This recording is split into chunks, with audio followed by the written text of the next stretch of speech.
Welcome, everybody. Those of you who have been with us all summer know that this is our 74th lecture for the summer, and it's only appropriate that we have the 74th Treasury Secretary of the United States of America.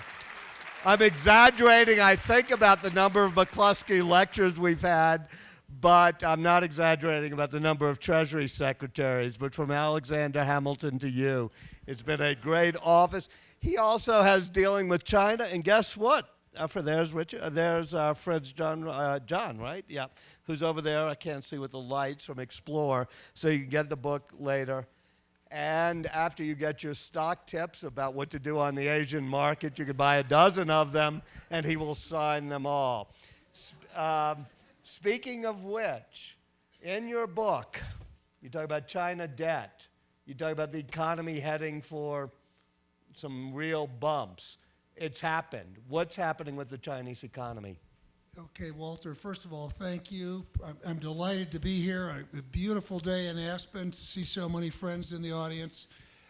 Yes, so the Chinese economy. The Chinese economy is slowing down significantly. The Premier, Li Keqiang, has talked about a new normal of being 7%. I think that's rather optimistic. I don't focus as much on the rate of growth because I think you have to expect that. But what I focus on is how do they fix a economic model that is run out of gas. Why is it run out of gas? Okay, because they've been so reliant not only on exports, but on infrastructure investment funded by municipal debt. And some of it needed, some of it not needed. And so you've had this big run up in debt that's growing quicker than the economy, and it's not sustainable. So the leaders understand this. They're focused on the problem, but it's easier said than done to reboot a $10 trillion economy.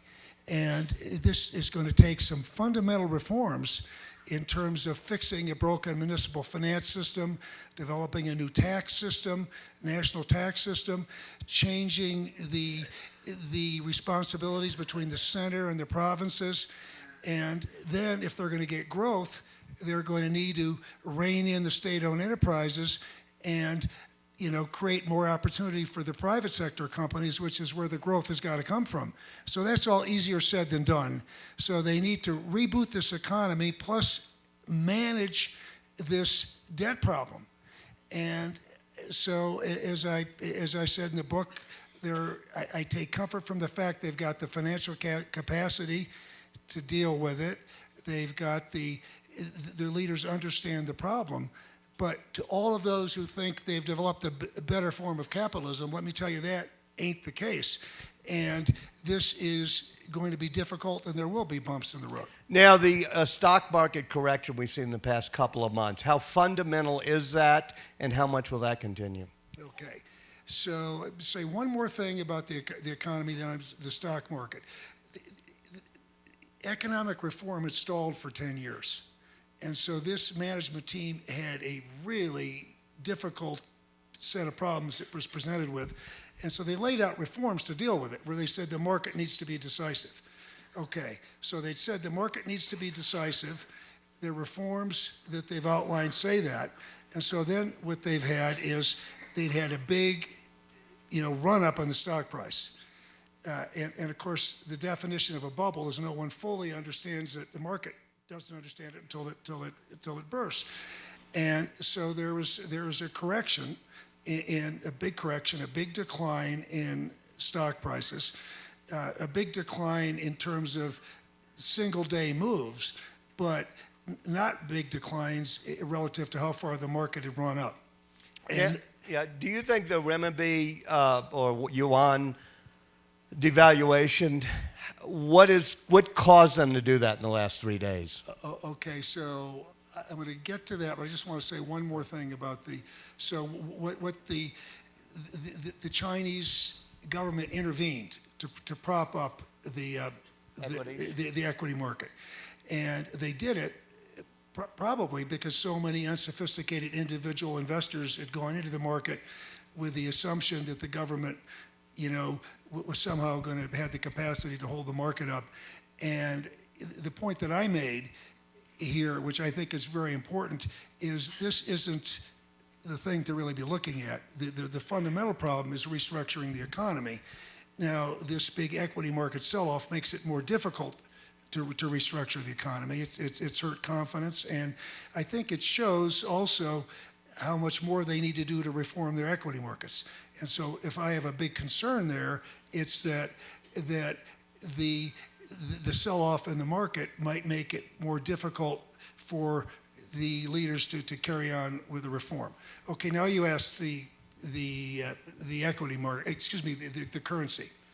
And as and brevity is not one of my virtues. And this one will take a while. This is funny, but not that funny, So I'm going to take a while because I want to say that currency is an important economic issue, and it's also a very important political issue, at least in the Chinese currency in Washington, D.C. And as I write in the book, it's been overblown as a political issue because it's easy to call attention to. I don't think that the biggest issues in the Chinese economy have been currency. They've been structural issues and issues that more important is to fight to open up the markets there. But the currency is very important. And when I was Treasury Secretary, which goes back 8 and now 9 years, that I made a big point about continuing to reform the currency. I never said to the Chinese, your currency is undervalued, even though it clearly was undervalued. I just talked in terms of why it was important in their best interest, because they were never going to get the economy they deserved or that they wanted to have unless they had a currency that was, where the value was determined by market factors and sent a really, legitimate price signal in the market. And given what they wanted to do, they someday wanted to have a reserve currency. They wanted to move up the value-added chain. All of this made sense. So I made that argument repeatedly. The Chinese leaders agreed with it. They have moved to liberalize their currency regime. And so what had happened over this past 9 years, is the currency had appreciated relative to the dollar, and then as it has stayed stable with the dollar, as they've managed it, the dollar has appreciated. So the Chinese currency has really risen and appreciated relative to most of the rest of the world, to the point where there was a legitimate debate. Some people argued the currency was now overvalued. Some still thought it was undervalued.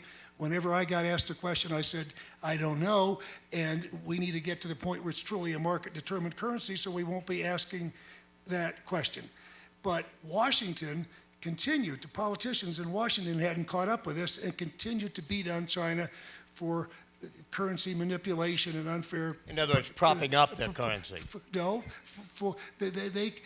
They were beating on them for having an undervalued currency, even though they had in essence been propping it up. Okay, so that just shows you what a political issue was. So what happened Monday, which was very significant? Two things happened at once, and I'll try to simplify this. They have a managed currency regime, and they announced a new methodology for managing the currency, where there would be more flexibility, which everyone had been saying we needed to do to get to a market-determined currency, greater rate on market determination, on the market in determining the value, and they were going to be greater variability. And so they announced that. At the same time, they devalued by 2%. And so you had some folks led by the IMF that commended them for this, because this is moving toward greater flexibility, looking more at market factors. And then they received a fair amount of criticism from those that were concerned that this might be the beginning of China seeking to get an unfair trade advantage. A big hot-button political issue in Washington and concern. And this was happening the same time the Chinese economy was continuing to slow down, and there was some very unfavorable economic data that came out.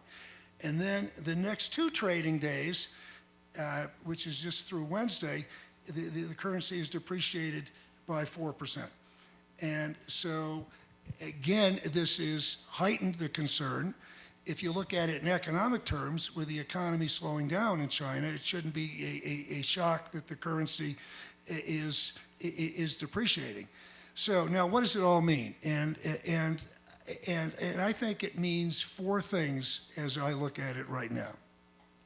The first thing I will say is that the fundamental issue is what's going on in the economy.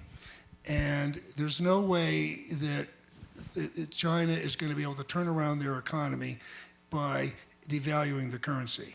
Ultimately, that will be self-defeating, and what all of us should be watching very, very carefully is what happens in the economy, because for all those that are sort of hoping that China has problems, they better be careful what they wish for, because if China has real problems there, all of our problems, are going to become greater economic problems. So keep your eye on the economy, number one. Secondly, with regard to currency, to me, this really shows how important it is for China to keep moving with the reforms so we get to a currency that really is market determined. So we're not going through all of this uncertainty about the currency. China is an anomaly. That there are many developing countries that don't have market-determined currencies, but there are none that are the world's second biggest economy and that are integrated into the trading system, but not into the financial system. So they really need to speed that up, and that is very important. Thirdly, in terms of the immediate term, it is very important that as China manages this currency, they do it very responsibly and prudently.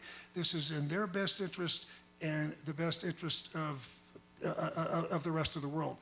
And I believe that the leaders understand that, and I take some comfort from the fact that the central bank, PBOC, has been quoted as saying that they believe it's important that the renminbi the value be maintained at a basically stable level.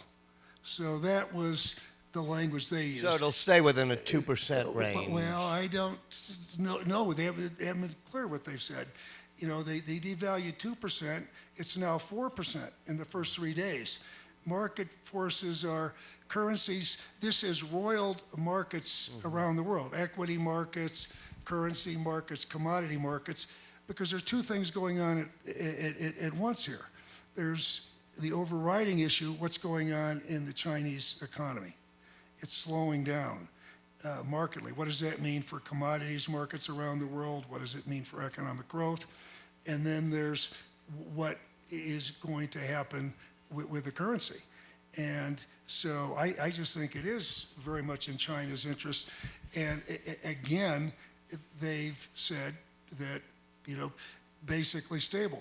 The fourth and the last point I make is you can bet everything involving China seems to be a big political issue. And you can bet if this was a big political issue, currency manipulation, so-called in Washington, when the renminbi was being held up relative to the global currencies, while others are driving their currency down, you can imagine it's going to be an even bigger political issue today. And in Asian countries as well, which may lower their currencies? Well, yeah, that's the concern, that if there's too much movement, you'll have a currency war. But right now, if you look at what's happened to the other Asian currencies, they're all coming down in the market, just coming down because not only what's happening to the Chinese, but concerned about the Chinese economy. Because basically, this is an oversimplification, but currencies are often a proxy for what's happening in an economy. A slowdown in the Chinese economy means a slowdown in a number of these Asian economies, hence their currencies are going down. You said moments ago 2 things that seem slightly contradictory to me, but maybe I don't understand it, which is they should let their currency be the value of the currency be more determined by the market, and they should also keep it stable. Don't that conflict? Well, that's why this is a confusing area, because right now you don't have a market. If they got to the point where they had a true reserve currency, what would they have? They would have a floating currency determined by markets, an open capital account, freely convertible currency. And should they have that? That's what they should get to. Okay. And in order to get there, I think they've got to have open, competitive, world-class capital markets. And I think there are ways from there. I think they're moving in that direction. So as long as they have a managed currency, I think it is very important that they do this prudently and very responsibly, and it's in their best interest.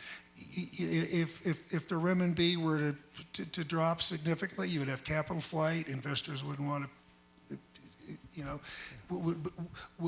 would think more carefully before investing there, etc.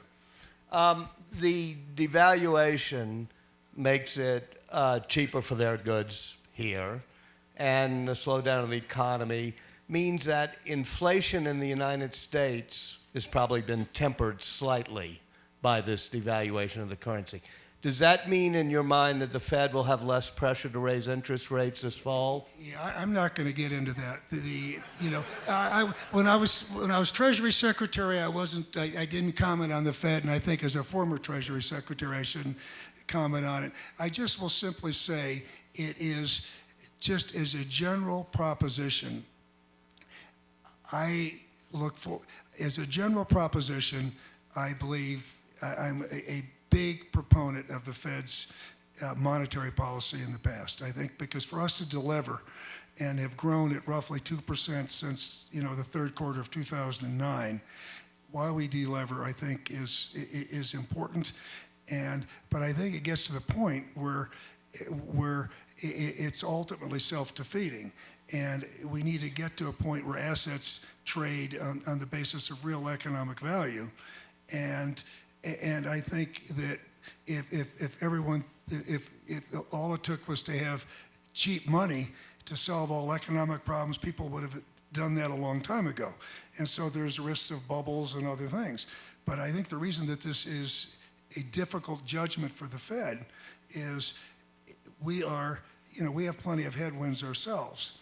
And as our dollar rises relative to other currencies around the world, and of course, what would Fed tightening do? It would cause the dollar to rise even further, which again creates headwind. So what the Fed is trading off is stability versus growth. And that's a judgment that I don't need to make. And we've got some very good people there, and I have real confidence in Janet Yellen. Does this revaluation of the yuan actually help the United States? Listen, I've said what Okay. I've given you a long interview on currency. This is about China and the China. Let me go to your book then, which is, first of all, why did you write this book, and why do you think it's important for our political leaders to understand the complexities of dealing with China? Well, there's a humorous answer and the second answer. The humorous answer, which is absolutely quite true, is when I said to Wendy, after having gone through writing On the Brink, which was 9 months of, it wasn't fun for me. You would tell me that you found it relaxing, and late at night you would write and it helped you go to sleep. I'd write On the Brink and I couldn't sleep. And so when I said to Wendy I was going to write another book, she said, I think I might date again. But you know what, it ended up taking me 3.5 years, and I'm not writing another one. But I wrote this, I dedicated this to my grandchildren. And I want my grandchildren and my children to grow up in a prosperous, safe world with a healthy environment and ecosystem, and I think that's much easier to do if we're working in complementary ways with China, and much more difficult if we aren't. I think that the U.S.-China relationship is increasingly fraught and complex, and there's certainly going to be increasing tension, and yet when I look at the major issues we need to deal with, whether they're the environmental issues from global warming to our ecosystem, or sustaining global economic growth, or denuclearization, or fighting terrorism, whatever, they're going to be a lot easier to deal with if we're working with China, and very difficult if we're not. And so I just think that there's a lot of misunderstanding in the U.S. about China and vice versa. And so this was my real effort to deal with it. What lessons did you learn from Writing on the Brink and from 2008 that applied to this book on China today?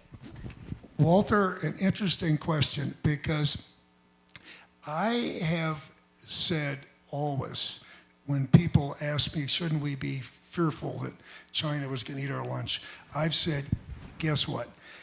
I think you can make as big a mistake overestimating China as you can underestimating its potential, because they've got significant problems.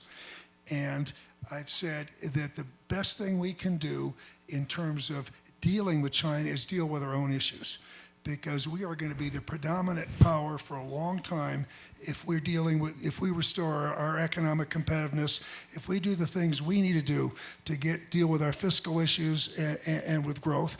And if we don't, we won't be.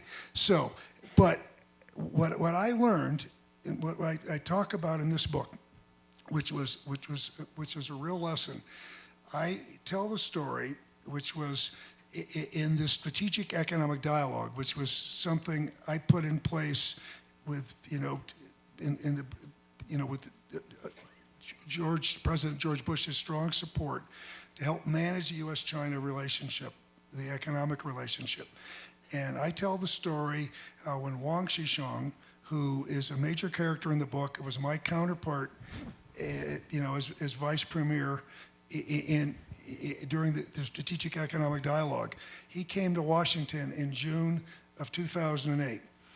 And he said to me, and I was pressing them to reform their capital markets. And he said to me, well, gee, Hank, you used to be our teacher, and we used to listen, but our teacher doesn't seem as smart anymore as he did. And, and he wasn't being a wise guy. He understood the need for them to continue with reforms, but it was much harder for us to be a leader and to press for reforms with the problems we had. And it just showed me in really graphic terms how important our leadership around the world starts with our economic leadership.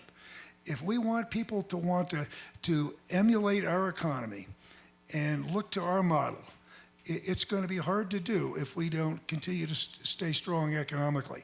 If we want to exert influence around the world, it's going to be a lot easier if we're an economic leader. If we're the leader with trade agreements and with investment overseas, and if we're doing well at home. And there's no example anywhere in history where a power has continued to maintain its elite superpower status if they lose control of their fiscal situation. So I'll tell you, that is one thing that came through loud and clear to me. Let's fix our own problems, and let's not look to others as a boogeyman. Let's not be worried about what others are going to do to us. Let's deal from a position of strength and fix our problems at home. Great. Thank you. The book is called Dealing with China, and it's a great title because it has a few layers of meaning. Yeah. But it starts, or at least early on, you talk about your first visits to China, making deals with Goldman Sachs. I think John Thornton and others were involved with you there. How has dealing with China changed from then until now? Well, again, Walter, a very good question, because there's three parts to the book. The first part is, as a Western banker dealing with the leaders there, when they used Western capital markets transactions to drive reform and bring competition and reform to the economy. And privatize. And privatize, right. And so that was, and so it's changed in, certain things are the same and certain things are different. So first of all, I'll tell you what is radically different. In those days, I was working directly with top leaders in the country on capital markets transactions. And today, obviously, you wouldn't have Xi Jinping or Li Keqiang or the vice premiers dealing there. But these were very important. And I tell the story, and there's a chapter entitled Real Gold and Silver, which was the story of taking China Mobile public, which was called China Telecom then. And we priced that right in the middle of the Asian financial crisis on Black Friday. And stocks traded off everywhere. But over time, this stock held its value. But right in the middle of the crisis, when Wang Qishan, who was our counterpart at the time, and it moved up with other reformers, when he called his boss, the legendary premier Zhu Rongji, to say, this is closing, he said, "What does that mean? Do we have our money?" And Wang Qishan said, "Yes, real gold and silver." And Zhu said, "I'll believe it when we have the $4.2 billion in our hands." And that was in the late 90s, so you realize how much they needed it then. But the things that have stayed the same is the lessons for working in China and how to get things done. And I would say I'll just make two of those lessons, amplify two of those lessons. One of them is that reformers, we tend to think of, because China is an authoritarian government, someone can just talk to a top leader and say, why don't you do this, and then they can do that. And of course, it is very difficult to get things done in China because there's a lot of power that's devolved to the provinces. There's the old saying that, the mountains are high and the emperor is far away. And so it's very, very hard to build the consensus to get things done. And so it's often easier for Chinese leaders to use reforms to use negotiations with the West as a way to get reforms done. Just as Zhu Rongji used the WTO negotiations to open up the economy. And today, the current leadership would like to use the bilateral investment trade negotiations. The other thing I would point out, which is related, is leadership is very diffuse. And so it can, a few well-placed people can kill something, and it takes a lot of people to say yes. Mm-hmm. So even in a situation where the current leader, Xi Jinping, has aggregated power quicker than I think anyone since maybe Deng or Mao, there still is great resistance to reforms and vested interests. And so one thing I learned about decision making in China, you need to get to all the people that have the official responsibility for something, and a lot of others who don't, but who weigh in. And that's why we set up the Strategic Economic Dialogue, because it got, all of the top ministers of China in a room with the whole U.S. team. And so when we talked about currency reform, to come back to currency reform, rather than talking to the head of the central bank, Zhou Xiaotran, who is a reformer, and making the issues to him, when I wanted to make the issues at the point as to why it was in China's best interest, I could turn to Ben Bernanke, and he would give all the economic arguments, and there'd be 100 people in the room taking notes, and all the other top ministers listening to it. So that attribute about decision making in China is the same today as it was back in the early days. What is Xi Jinping like personally, and what motivates him? Okay, so President Xi Jinping. So this is a leader I've known for some time, and I tell the story that when I was as Treasury Secretary, my first trip to China, when I was going to Beijing to see President Hu Jintao and Wen Jiabao in Beijing, over the State Department's protests, I stopped at Hangzhou first and met with Xi Jinping. And I didn't know he was subsequently going to be named the vice president and then was going to become, the general party secretary of the Communist Party and president.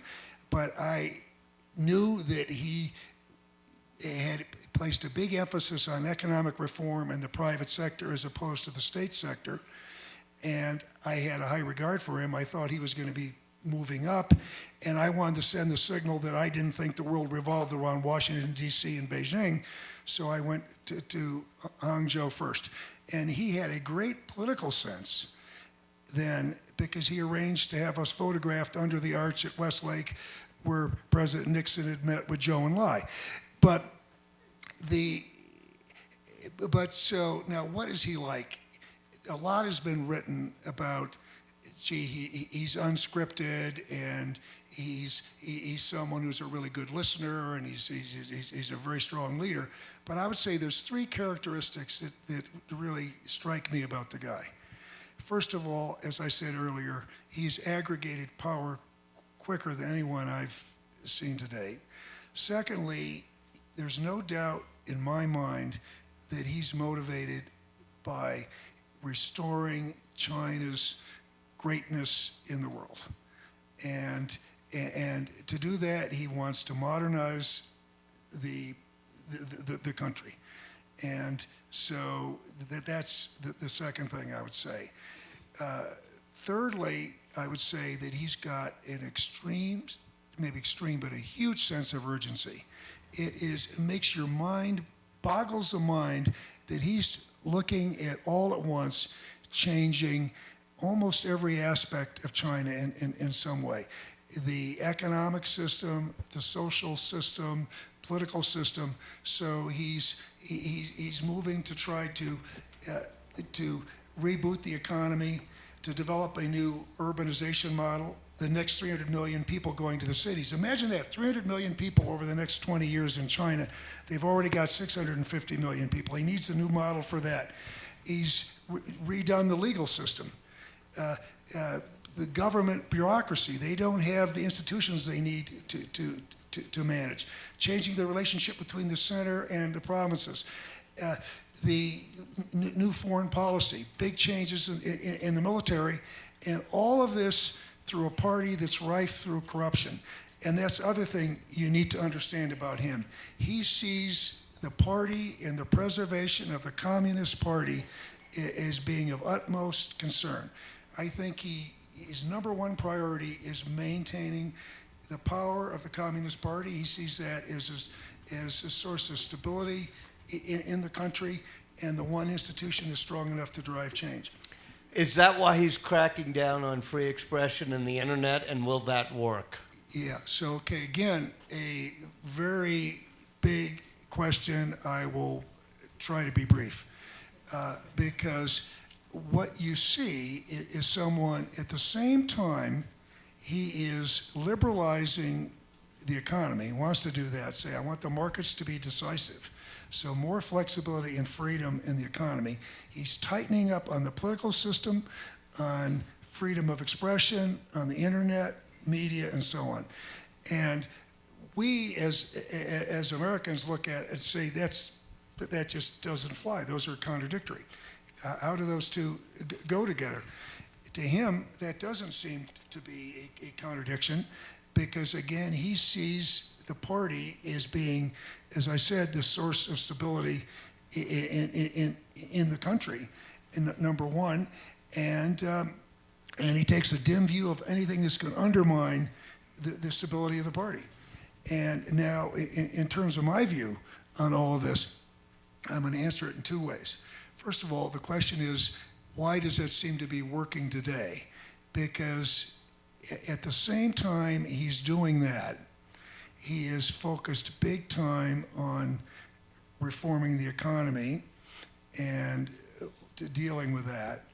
He's focused on the other issues that people care greatly about, corruption. So he's got this massive anti-corruption campaign, hugely popular, punished over 250,000 party members, 75, minister rank or above. And so anti-corruption, dealing with making a big attempt to deal with the environmental issue, which is a huge social concern, dealing with property rights. He's effectively done away with a one-child policy, forced labor camps. So, but I ask myself, when you say, will it work? I look at it and say, I've run a global company, and I don't know how you innovate and how you run a successful global business and do it without being connected and having access to all the information you need. What's going on in every country, not only the economic system, the political system, the regulatory system. So I think it's ultimately self-defeating. But I think the other thing, when you get to the internet, one of the big concerns I have, and this is not limited to China, it's what I see in a number of other places. We all have this view, which is what it should be, is this global free internet. And I think we're in danger of having a segmented internet and a number of intranets that are connected. And so that's the experiment. I don't think it's going to work. Does that mean they're not going to allow this book to be published in China? Boy, I tell you, Walter, you get all the key questions. So in terms of this question... Both authors, we like being published in China. Right. And so I'd like the book to be published in China.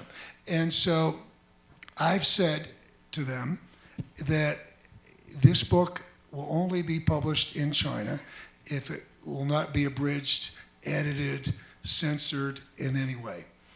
And if it is, and if we can do that, it'll be quite remarkable, because you've read my chapter 19, The Party Line, and there's so many leaders that are major characters in the book. So what I've done, I'm proceeding with a publisher that I trust in China. They're going to make a best effort to clear it. If they can't clear it, then I'll have a high-quality translation, and I'll publish it somewhere in Hong Kong or somewhere where I can publish it, and I'll have a Chinese language version of this. What are they pushing back on?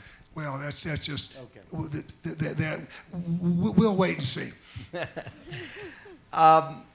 The climate you just mentioned, and I know that's something you care about deeply and you care about globally. In the book, there's a scene where you and Wendy see the wetlands, as a matter of fact. What do you think can be done, and you're doing with the Paulson Institute, of working with China on environmental issues? Well, again, now you're really tempting me to be verbose, because the Paulson Institute is a think and do tank that we have 15 people in Beijing, 15 people here. We focus on U.S.-China and on economic issues and environmental issues and the intersection of both. And we have big effort when it comes to climate change and energy efficiency, and a series of programs there working in particularly the Beijing, Hebei, Tianjin area, and a lot of the work on energy efficiency, because that's where the huge opportunities are. Just as one example, this is a country that produces, it's the world's second largest economy. It produces and consumes half of all cement, half of all steel. 70% of the energy comes from coal, 20% from oil. This is an oversimplification. Only about 10% from renewables. A big effort on energy efficiency, and we do that. But conservation is another focus, because we care a lot. I care a lot about the global ecosystem. And one of the issues we focused on has been coastal wetlands, which are being destroyed in China, as they are elsewhere in the world, by reclamation, but very quickly. And so again, the work there, and that Wendy and I have done together, has to do with commissioning studies on biodiversity in the coastline, so we identify those areas that are the most environmentally and ecologically rich, so hopefully they won't develop those, to actually working in certain wetlands, working to set up parks. And the Paulson Institute has been tapped by Xi Jinping and the government to advise them and work as they set up a national park system. So again, this is a passion. It's just something Wendy and I have done around the world for a long time. And one of the chapters in the book, in the first part, is Saving Shangri-La, which is about this great, rich biodiversity in Yunnan, which a lot of the world is unaware of, and the work to set up parks there. Well, thank you for that, and thank Wendy for that, too. My last question before we go to the audience. As Treasury Secretary, you were the lead, I should say, in setting up the sanctions on Iran with our allies and partners on the nuclear deal. Now, leaving aside the details of the nuclear deal, do you think if that deal is not approved, that the sanctions regime in any way, shape, or form could stay in place? Yeah, Walter, several comments on that deal, and I will say at first, I'm not an expert on the Middle East, and I haven't studied the specifics of the deal, but I will make several comments, maybe 3 comments. The first one is that I think it's somewhere between naive and unrealistic to assume that after the United States of America has negotiated something like this with the 5 other, parties, and with the whole world community watching, that we could back away from that, and that the others would go with us, or even that our allies would go with us. That's the first thing. The second thing, I can just tell you how hard it is to craft sanctions, and that and unilateral sanctions and don't work. Okay, they really have to be multilateral. And as someone who spent a lot of time dealing with the Europeans and Japanese and in looking at the financial system, I can just tell you how hard it was. And even when we found abuses and went to the governments to get their governments to enforce it. So it's a difficult thing. So I don't believe, I think it's totally unrealistic to believe that if we backed out of this deal, that the multilateral sanctions would stay in place. And I'm just trying to envision us sanctioning European banks or enforcing them, or Japanese banks or big Chinese banks. So again, the third thing I would say after, and again, not as an expert on this with that qualification, I had a seat in Washington when we dealt with a big, intractable, messy problem where there weren't any neat, beautiful, elegant solutions. So you were deciding between doing something that was objectionable or doing nothing at all, which could even be more objectionable. So I don't particularly like it when people criticize something that's big and important that's been done if they don't have a better idea. So what I'd always say,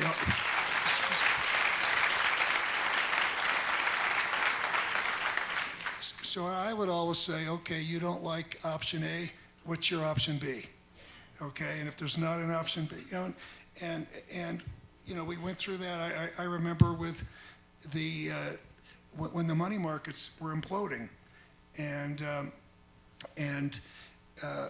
we were going to use the Exchange Stabilization Fund to guarantee them, and so I heard people say, well, how do you guarantee $3.5 trillion of money markets when you've only got the Exchange Stabilization Fund is only $45 billion, or what kinds of aberrations or dislocations is that going to cause? And I said, well, have you got a better idea? Do you want the money markets? And if you don't have a better idea, fine, we'll do it. And so again, so I'm not an expert on that, but I do know something about working on these sanctions and how difficult it is to put them in place. On the way back, yes. I'll start there. Yes, sir. Oh, is that Amory? Or is it Amory's lookalike contest winner of the week? Yeah, Avery Levin's Rocky Mountain Institute. From our seat helping inform the 13 5-year plan's energy content and we sense a tipping point is happening right around now towards a greater emphasis on efficiency and renewables in China and moving pretty aggressively off coal. Does it look that way from where you sit? And secondly, if it turns out that that sort of trajectory that the U.S. is now on, actually, that we laid out in Reinventing Fire for the U.S., if that were a model for the developed world, and the similar thing that's emerging now in China were a model for the developing world, could the two together be a model for the world? Well, first of all, I think most of the people know it. I'm talking to one of the foremost experts on climate change, energy efficiency, China, and so on. So, Amory Lovins of the Rocky Mountain Institute. I would applaud you. So he's someone I read everything he writes. I learn from him, and so on. So I will just start off with something. I just want to make this just obvious first before I answer your question. I think that the U.S.-China agreement on climate is historic. I think it is very, very important because we can't, as much as what we do in the U.S. is important, the big emitter are going to be the developing nations, and with China the biggest. And so we can't solve the problem unless we're working with China. And I think with China, even though it's not binding, they've always been reluctant to put out targets because they don't want to put out targets they can't meet. And these targets, although hopefully they'll do better over time, are going to be challenging. It requires some to meet them. Number one. Number two, you are right that China is taking this very, very seriously. First of all, because dirty air is a huge flashpoint. It's killing people. The life expectancy is 5 years shorter in the coast, in the coastal areas and in the industrialized areas. And they also understand climate change. In 2008, I tell the story in this book about going to the Qinghai Peninsula or Plateau, and looking at the glaciers melting, and then they understood this, but what we've found to date is that they have done a lot of very important things, and it's all been blown away by breakneck growth. And so when they need a better quality of growth, they need an economic model that isn't so carbon dependent. And I think what you're going to see is a very ambitious 5-year plan to move to nuclear and renewables, very ambitious, and you're going to see a big effort in the Beijing, Tianjin, or Bay Area. And I'm encouraged by one thing in particular, that when you now talk when we go around and I talk to provincial leaders, party secretaries, mayors, governors, they used to just talk about growth, because what you needed to do to get promoted was create jobs, grow GDP, avoid big scandals, social unrest, and you got promoted. Now you hear air quality statistics, you hear a lot about the environment. So they're focused on it. But it's going to be difficult. It is not easy. The numbers, when you just look at their target of increasing their renewables from 10% to 20%, for the next 15 years, what that is equivalent. I was looking at numbers the other day. This would be like, for the next 15 years, having a average-sized nuclear power plant go online, or 500 big, wind turbines, or 200,000 solar panels. I mean, the numbers are huge, and the management challenge is very difficult. I wish I were as optimistic as you are, Amory. I have to be an optimist, or I wouldn't be spending all the time and money there and working on it. But I think it's a major challenge. I'm optimistic because they care and they're focused on it. And we've got no hope of meeting this challenge if they're not making big efforts. And so it's in our interest to really work closely with them. Mm-hmm.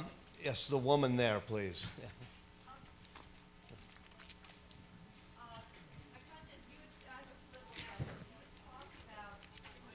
I'll repeat it. Keep shouting, yeah.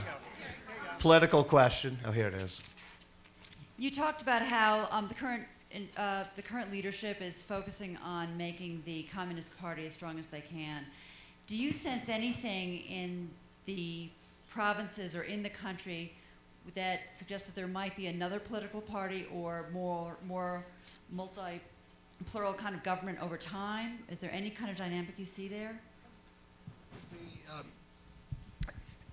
I believe, okay, I very much believe, I've written in this book that Xi Jinping is characterized like so many Chinese leaders, but as being particularly pragmatic. So that's what I've seen over a career of working with them, that they look everywhere in the world they can for best practices and then figure out how to adapt it in China. I also say he is the most ideological leader that I've worked with. And so far, the pragmatism and the ideology haven't been in conflict in his mind, because this is a man who's quite popular, and he's focusing on the issues that people care about. Over time, I really believe that this is a system that needs to evolve, so the work that I'm doing is in the economic area and in the environmental area, where there is a real, a convergence of best interests.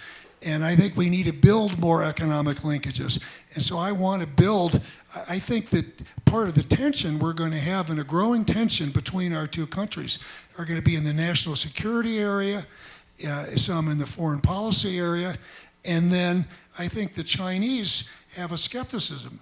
They believe we're going to try to contain them, because they don't believe we're ever going to view as legitimate a kind of government that isn't a Western-style multi-party democracy. So you have a leader that says, I don't want a Western-style multi-party democracy, I don't want Western values, but I want a good relationship with the United States. So again, I believe that the more economic linkages we can forge that are good for both countries, and the more interchange we have, that over time the system will adapt. But I'm not meaning to sound naive here. I'm just, again, my focus is on how do we have a relationship where it's very clear what we stand for. We need to be strong militarily, diplomatically, economically. We're very pragmatic about our differences, but we don't let those preclude us from working in areas where we have a shared interest. Let me see over there. Was there anybody over there? I'm trying to, yes. Sorry. Yeah. I'm not, hey, Alan, is that you? Yeah. Why don't you give him a microphone? Yeah, I'll have to point to people closer to the mic from now on. I'm sorry.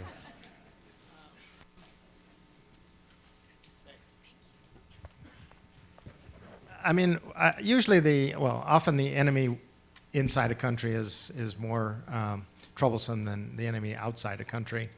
And as I look at what you've described that Premier Xi is trying to accomplish, it just strikes me that there's a very good chance that there is some kind of big oops inside the country that creates something very very dangerous inside. And as you look forward, can you sort of talk a little bit about what worries you the most about what might happen inside China that could create a very serious problem for the rest of the world internally? What I've focused on in my book is the economic and environmental issues, which are both significant flashpoints and areas of public concern. And so in China, there is the concern about economic growth, the need to create the 10 to 12 million new jobs that they look to create every year. And they have, they have a number of really significant headwinds, one of which is, demographics and the aging, and are they going to get old before they get rich, that kind of thing. So they've got these economic challenges, these environmental challenges, the property rights challenges, the corruption, those kinds of things. I think that I focus the most on the economic area, and I think there had been many that speculated and said, there had been this agreement between the public and the leadership of the Communist Party, jobs or economic growth for stability. And so I think some people had speculated that if there was a serious economic problem, that would pose a threat to the Communist Party.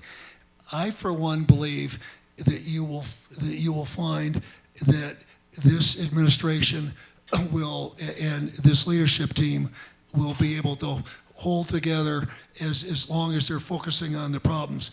And I think so I am a cautious optimist that they are able and capable enough that they are going to persevere through the economic bumps. But there are bound to be bumps in the road. No economy has ever been able to outlaw, economic gravity.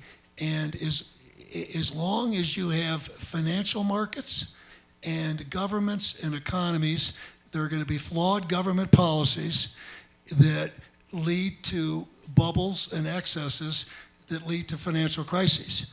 So, at some time, China's going to have a financial crisis, and every country does. So the key is, will they solve the problem before the excesses become so great that they spill over and really cause a big problem in the underlying economy? And will they manage this properly? And again, I'm cautiously optimistic that they will. What Xi Jinping, the way he would, I'm sure, answer the question is focused on corruption, because he was very candid at the beginning and said he thought that the biggest threat to the survival of the Communist Party was this corruption over this last 10 or 12 years that had really gotten way out of hand. And all parts of society, in the military, selling commissions just like they'd done in the British military years ago, in the news media, taking payments to write favorable stories, in different parts of academia, just everywhere.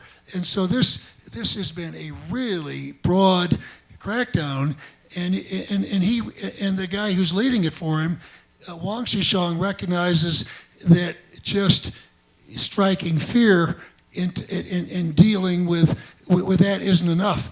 They need a different legal system. They need a different set of values. They've got a whole series of programs, and this is going to take time. Let me ask, on this side, yes, right here. Sorry. Yes, I wondered if you could address. Thank you. I wondered if you could address some of China's hacking, cyber activity, and alternatively, if you can ask them if they could release Hillary's emails. No, I'm being facetious in the laugh, but sorry. Yeah. So you should audition for Jon Stewart's next job, replacement, a very good line. So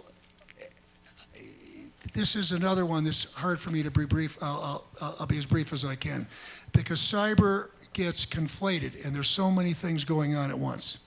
Okay, there is a privacy issue, which is very important in this country, which is, governments using technology to help with law enforcement, whether it's domestically or to counteract terrorism or for espionage. Okay, so you've got the privacy issue, which is very big. Then you've got espionage, and all major countries, engage in collect information about others, and they use technology.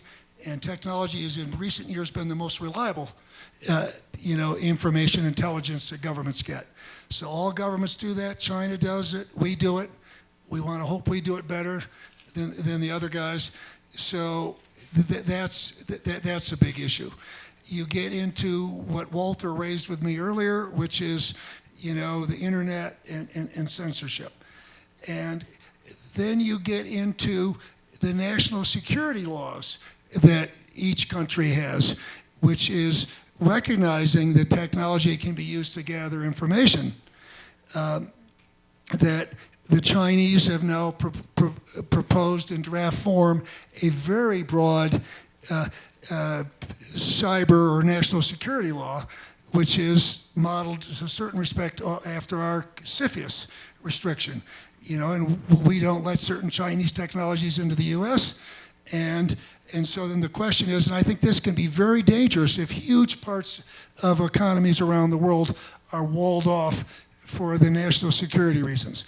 Now we get into the area that I focus on the most, and which I think is the most serious and destructive economic issue between the U.S. and China, which is cyber theft, which is states or companies breaking into the computers of another company and stealing technology. And this can be much more harmful than just copying a patent, and because when you get in, you can find out what the latest state-of-the-art factory is and build it before, or very soon after the competitor builds it. Or if you're bidding on an oil lease or whatever, you find out what the other guy's going to bid on. Now, it's hard to find over the last 10 years a U.S. company that hasn't had its computer system hacked by someone, entity in China. Now, it's hard to pin it down because China is a country that's more run by men than even laws today. It's lawless to a certain extent. And that's what the big focus is on corruption. So there's plenty of hacking that goes on one Chinese company over another Chinese company. But this is serious. And I would say this, I have heard no one credibly argue that the U.S. government or U.S. companies break into other companies around the world or Chinese companies and steal technology. And yet, as we work to solve this problem, which really plays to people's concerns that China doesn't play fair, so it's very explosive. As we work to solve this problem, we have a hard time getting common ground, not only with China, but on a multilateral basis. Because the way to deal with this is dealing with it with China directly, because ultimately, they've got a big interest as we do, because I don't know how a global economic system functions unless we have rules of the road here. But the best solution is to do it on a multilateral basis. But because some of the revelations that came out about Snowden and some of our practices have been conflated with this, the United States of America has lost the high ground here. And again, so rather than just answering your question simply, I want to say when we talk about cyber, let's not conflate it with some of the other things that are going on. Those are all important issues. And also cyber warfare, cyber terrorism. We've got common interests with China in doing things to protect ourselves against rogue states or criminals or those that would want to destabilize us or the global economy. But the one issue that I think is most explosive, and I don't think our government has come up with the right way of dealing with it, because just indicting, PLA officers in China that are never going to see the inside of a U.S. court, I'm not sure that helps solve the problem, but it does sure make life more difficult for U.S. companies trying to operate in China. So should the U.S. government cyber retaliate against the PLA as it would if the PLA had sent a missile into our company? Well, I would just simply say that I think that when I understand that we have had information stolen, okay, or gathered by whoever does it, that we should be doing everything we can. So when I hear that, for instance, that the U.S. government personnel files, that information someone has broken in and taken that, my first reaction is to be unhappy with my government, okay, for not doing a better job of protecting and hardening that. And my second thing is to hope that my government is doing everything they can to gather all the information they should be gathering. And I don't even think of that as retaliation. I think, if there's a cyber attack, okay, if someone tries to bring down, our financial system or power grid or whatever, then that's warfare, and there needs to be retaliation. And my last question, a few minutes ago, I think in the context of the Iran deal, but it's a larger context, you said that on complex issues, if you're going to solve them, you're going to have to do negotiations, and you will end up at a solution that is not perfect.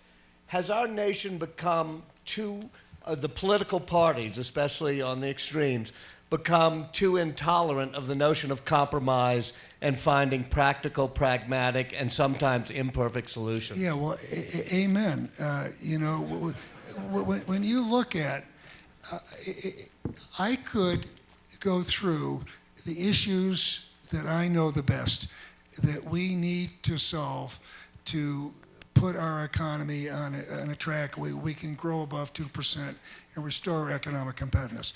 And so if you look at the fiscal situation, if you look at the kinds of things we need to do with health care, Social Security, immigration reform, training, education, there's a whole series of things that if you could take reasonable people on both sides of the aisle, and if they weren't going to run for office again, put them in a room and they would solve the problem. And so the question that I have, and it's not just the U.S. I look around the world. I look at China, I look at the U.S., I look at Europe, I look at Japan. I see the policies we have in place aren't the ones that are going to let us be successful in the past, won't let us be successful in the future. And some of the things you need to do are politically unpopular. And so the key is going to be, how do our political systems work? And the fact is that we are, as a nation, polarized. Our Congress reflects the nation. We don't get our facts in the same place. Cable TV, when you look at, I tell the story all the time that I have a brother that gets his news from Fox and a mother who gets her news from the New York Times editorial page, or whatever. And so they're just working off different sets of facts. So what we need to solve this is we need something for people to come together. And I believe in our system, and I believe ultimately we're going to get and need that kind of leadership. But right now, the gerrymandering that's going along with the redistricting, that's corruption. And it drives both parties to extremes. So I think we've got, we've got 4 political parties in the U.S. The moderate or mainstream Republicans and Democrats, and then we got the crazies on each side. And and so I've got no use whatsoever for people that say, the ideologues, I'm a purist, my way or the highway. Because if you're not willing to compromise, we're never going to solve any of these things. Thank you very much. As Ben Franklin said, compromises may not make great heroes, but they make great democracies. You've made a great democracy. We hope the Aspen Institute has been a place where people can come together like that. This being our last event of the season, before we go have our farewell party, I want to thank you for reiterating that. There were a few more people with questions. I can promise you, all of your answers are in this book, and the book is for sale right there, and he'll sign it for you. Thank you, Secretary Paulson.